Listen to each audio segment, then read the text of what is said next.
Hello Seekers, welcome to Prince Astrology, your one-stop astro channel. Sun is going to make its move into the sign of Leo on 17th of August. Let us understand in details what this transit has in store for us. Stay tuned till the end of the video to get much more about this particular transit, and do not forget to hit like, subscribe and share and hit the bell icon so that you never miss another update. If you want to follow my updates on other social media handles like Facebook, Twitter and Instagram, all the links are in the description box below. If you want to take my consultation, please drop me an email. The email ID is in the description box below. So let's get started with the Sun transit in the sign of Leo.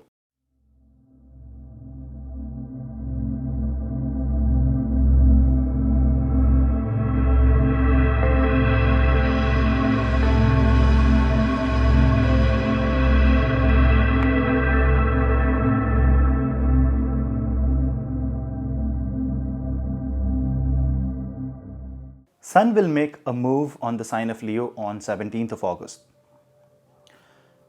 This is right after Mars makes its transit on Aries, that is on 16th of August, for which I will make another video. And a day after the Sun transit, Mercury comes into picture in the zodiac of Leo. So this entire period of 1 month of the usual annual Sun transit, Mercury is along with the Sun in the Simha Rashi, and Sun goes out of the effect of, you can say, the zone of effect of Saturn, because Saturn is retrograde in the Capricorn zodiac. If you see, the king is back in its place. Mercury, which is accountant, information is with him, and he has Jupiter and Ketu placed 5th from itself, and he has Mars, who has just moved 9th. So the king is very strong. But one thing you have to observe. There are 3 planets in Gandanta at the same time. This is very, very unique.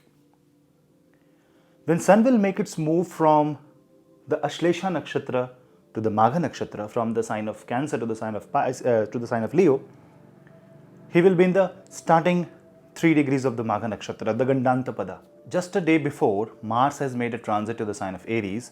So Mars will be in Ashwini first Pada, the Gandanta point. In fact, there will be less than 1 degrees. Mercury, who is moving to the sign of Leo a day after the Sun movement, is also going in the Gandanta Pada.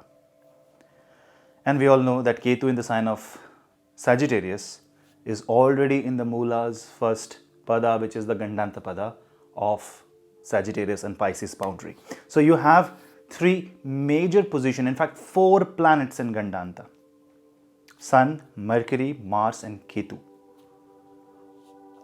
This 4 planets in Gandanta, for that you have to understand exactly what Gandanta is. Gandanta point is a karmic point where you are supposed to finish off a karma and you have to start a new series of karma. Say you finish off a loan from a bank and now bank offers a new set of loan and you take a new set of loan. So Gandanta means end of a knot. Which knot? Karmic knot. What kind of karma? That you have to see by reflecting back in your life. That is what Ketu is doing, right? By making you look back, Ketu and Jupiter was trying to figure out which area are the pain areas and how you have to open that knot. If things are blocked, if things are choking you, then you have to improvise, adapt and change in a way that your actions actually focuses on the Gandanta point, focuses on the karmic knots of your life. I don't know, I have never seen 4 planets in Gandanta. I have to look back in the past years when it happened, but if the king, the accountant, the messenger, the nervous system of the body, the blood, as well as the Ketu, which is, you can say, the sensory organ, the skin, the perception, all goes in Gandanta, life has to transform. You cannot say that the next 1 month has not transformed you at all. Something or the other is going to happen in your life. Big, small, minuscule, psychological, physical, practical, emotional, but it will have an immense impact because The entire world is going across this Gandanta, and when the Sun and Mercury and Mars will come out of this Gandanta, you will see that this unlock of life will flourish the humanity, and your life will get flourished because of this. Now, why this so positive? What is so positive about it? Because Sun is in his own house, Mars is Swagrahi, and Jupiter is also right now retrograding in his own house. So the divine trine falls in his own house.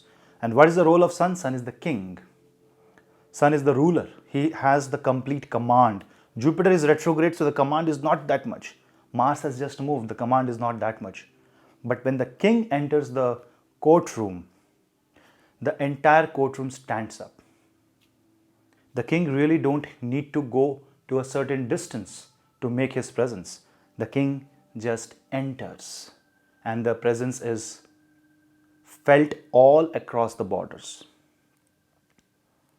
So this is something you have to observe, that even in Gandanta, Sun will have extreme amount of power, and this Gandanta makes the Sun sit on the throne.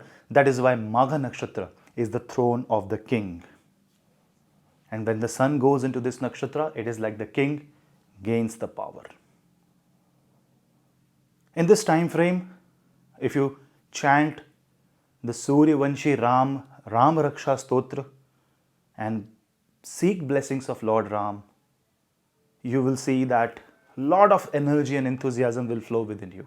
So in that case, the Gandanta Sun can have the potential to make you greatest ever at whatever position you are in your life. You have to observe the changes that is happening around you, and you have to capitalize on it. The king has to make the presence. You have to make the presence. The presence has to be done in a way that it does not harm anybody. It's good for you and good for others. And when you follow the path of spirituality, this automatically becomes a part and parcel of your life. Sun is soul, Atma. You also have to consider the entire system that is happening with respect to Sun in relation to Shani, Saturn. Why? Sun was completely right facing the Saturn from past 1 month when he was in the sign of Cancer. When Sun goes into his own house, Saturn is also in his own house. You understand, the father and the son, S-O-N, Sun, Saturn, are there in respective houses. Extreme amount of power struggle. This means that once Sun, and 8th house is the blind spot mind. So 8th house from Shani is the blind spot for Shani. And that is why Saturn's third aspect falls which is blind spot of the blind spot. 8th from 8th. So Saturn actually looks at a spot where you can not even imagine. You think you are hidden, but Saturn is watching the mirror that is showing you that you are hidden. So anything that that you will do with ego, excessive pride, burning desire, will come in the context of Shani, and Saturn is going to terminate it, because it is the 8th house of termination. But if your ego is positive, it's not ahamkar, but it's self-realization, it's confidence to achieve something, then you go from Sun, you reach Saturn by going 6 places. That means Saturn is going to kill the enemies. Saturn is going to remove the obstacles. The prarabdha is getting cleared. A new dawn of life is setting in. An idea can pop in your mind that can create new dawn in your life. Now the argument is whether the Sun Mahadasha has to be Sun Antardasha. Yes, it's true. If you have a Sun Mahadasha or Sun Antardasha, it is going to affect you much more than anybody else. But you cannot say that it will not affect you. Suppose you are in Rahu Mahadasha and Ketu Antardasha. Or say Rahu Mahadasha and Venus Antardasha. Will it not affect you? It will affect you. Then you have to add the Rahu and Venus effect, combine them, and then see how the Sun is going to react. A very, very important phase in human history. A very, very, you can say, remarkable month of humanity. Many of us will not even realize what has happened, but in a collective consciousness, a lot will happen. Few of us will not even feel anything, but will realize the effect few months later. And you will see, you will understand the importance of this 1 month later on, when you will trace back the events, and the events will trace back to the Ketu in Moola transit and this particular month of August. So if you will realize that you are a soul and not the body, this yoga will actually work for you in a much better way. So for that, you have to realize that you are the soul and this body is just a driver, is just the vehicle, and soul is the driver of this body. When this realization will come in, the sun will become powerful. The sun will become strong in this case. When sun will become stronger, your glow will come, the personality will bloom, and you will see the world in a whole different context, a whole different, you can say, perspective. With Mercury in connection to sun, you will be able to communicate better. Your confidence will be communicating, radiating in a very positive way. The Jupiter and Ketu in the Sagittarius zodiac is going to establish dharma, will make you think a lot about the scriptures, Sanskrit, and Mars is going to fight and create desire. Now this is the magic. The role of Mars is to create desire in your mind. The role of Jupiter and Ketu is to make you focus towards the roots, and the role of Sun is to channelize this whole system and create this ecosystem that you are focusing towards your root cause problems and work on it. You show ego, it will break. Shani will break the ego. Also, let us consider some negative impacts of this. So when you see this Sun transit, you see Saturn right 6th from it. So the enemies will really appear as such a huge and such a tedious enemy that you really have to work really hard to get it. So the problem with hard work is few will try and few will not. This is the first problem. Enemies will seem to be it's like a never-ending tunnel.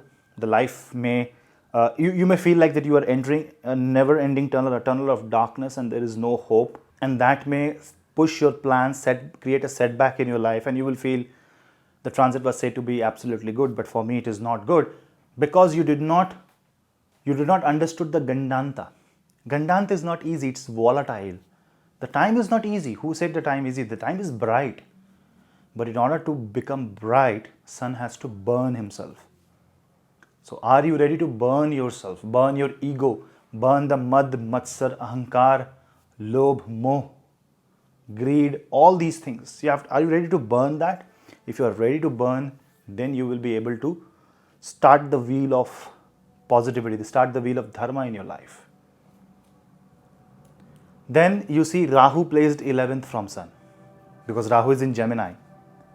When Rahu is 11th from Sun, this is where the expectation of Sun is. If you are so egoistic, so proud, if one thing goes right and you're expecting the moon out of it, then Rahu is going to create problem.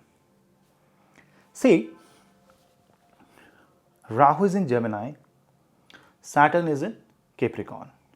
So Rahu and Saturn have a Shadashtak Yoga, 6-8 combination. They are in enmity. Then Sun is in Leo and Saturn is in Capricorn. When Sun and Saturn are in Capricorn, Sun and Saturn are also having Shadashtak Yoga. So on the one hand, Rahu and Saturn has the enmity. On one hand, Sun and Saturn has the enmity. If you being the Sun follow Rahu, Saturn will completely go against you. Karma will come directly in front of you and you will have to face all the possible consequences. You may see that you are having fight with the government. You will have fight with authorities. You will have problems with the father. You will have problems with rules of the country. There can be court cases, because 6th from Sun means litigation, court cases. Sun is also fame, the respect. You can lose respect if you follow the illusion of Rahu. Because Rahu is in Mrikshira, the expectation will explode. It's the king who enters the house and sees such a powerful ambience, and he thinks that he is on the top of the world. And the moment he sits on the throne thinking he is the one, he gets the news that he is being attacked. He is being challenged by a much more powerful king, and he is in no capacity to fight. What will you do then? At that time, your ego will be crushed as a crushed like a sugar cane in a grinder to create the sugar cane juice. So it totally depends which planet are you actually focusing on. Are you really focusing on the illusion of Rahu, or you are focusing on the illusion of Shani, that there is an enemy, or you are just focusing on the brightness that is created in the horoscope? This brightness is so bright, so loud, you can say, such high intensity of brightnesses that you can actually make your life much better, because things will be very clear. Now obviously your horoscope matters, where the position of sun is, that matters. So you have to see that if sun is 159, that means you are Leo, Sagittarius or Aries ascendant, this will impact you the most. You are the most impacted trine, because your trine is becoming most powerful. The Dharma Trikona is becoming the most powerful. You need to see which path you follow, which side you take. And I hope you take the right side. I hope you drop the ahamkar. I hope you increase your self-esteem, understand your self-worth, and never doubt on yourself, and follow the right direction, or at least seek the right direction from God. With this, I end this video. And I know this video has been a bit long, because I just wanted to talk about it much more. So I was just talking my heart out for this. I hope it was clear to you, and if it was, do give me your suggestions in the comment section below, and do not forget to hit like, subscribe and share, and hit the bell icon so that you never miss another update. Follow me on other social media handles, and all the links are in the description box below. So we'll meet in the next video. I will upload Mercury transit, Mars transit, lot more videos are coming soon. Just as some small setup I'm creating, so videos frequency was less. I will try to upload more videos, so stay tuned. Till then, namaste.